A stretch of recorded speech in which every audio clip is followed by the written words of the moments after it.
cartoon saka uchona ndichisakiwa deep na fortune kana ukangoyesa tasa vakuru vedare kana mukadzi wangu ndokupa orara naye tisu tinadzonyaya dzekuti madzimai atandare nonzwa mumwe achiti mari weziwo ndandinaye mumwe achiti ndakakunda murume wangu ndinaye mumwe achiti akangondipa mwana ndochengeta ndeka patinodarika vanoramba vari ndei takasimbisa levels kungoti hatende imurume umurume tese tine mache ndoda 1v1 singakubata machete mataipa kunye vaita vacheche kunovimbirwa mabebi kunoisusa tikeche tine kola soja love what you for now kana vaita mumwana mukunda komi for now usambopanika safoni yachopa loud unonzwa ndichiti collaboration bolidau sanje utse zvanapa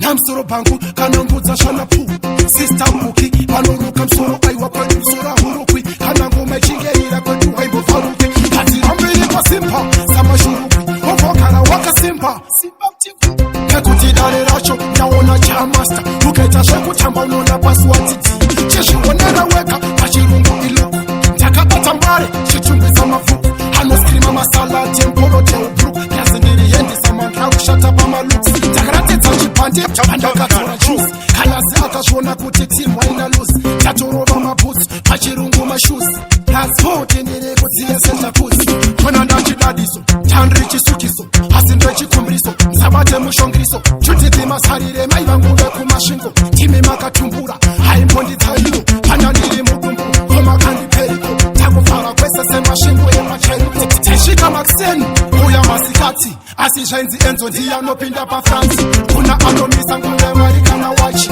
takusunga zvinhu wewe kunge scrunch hatina kumbobilivisa vandechumatansi takapinda mugemu sisu nemapanchi lines plus handina kupasa science handakupasa english handina accounts iwewe apisha can you announce kana usingagone mbale achaita pronounce kuti titaman anetikire sounds nazvo achazovaka imba ine lounge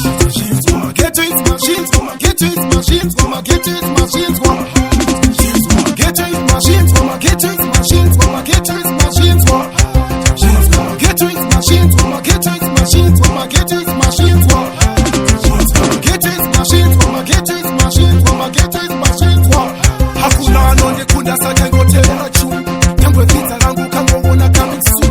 serious business aonese cartoon saka utona ndichisakiwa deep na fortune kana ukangoyesa tasa vakuru vedare kana mukadzi wangu ndokupa orara naye tisudazonyaya dzekuti nonzwa mumwe achiti mari weziwo ndandinaye mumwe achiti ndakakunda murume wangu ndinaye mumwe achiti akangondipa mwana ndochengeta ndeka patinodarika vanoramba vari ndei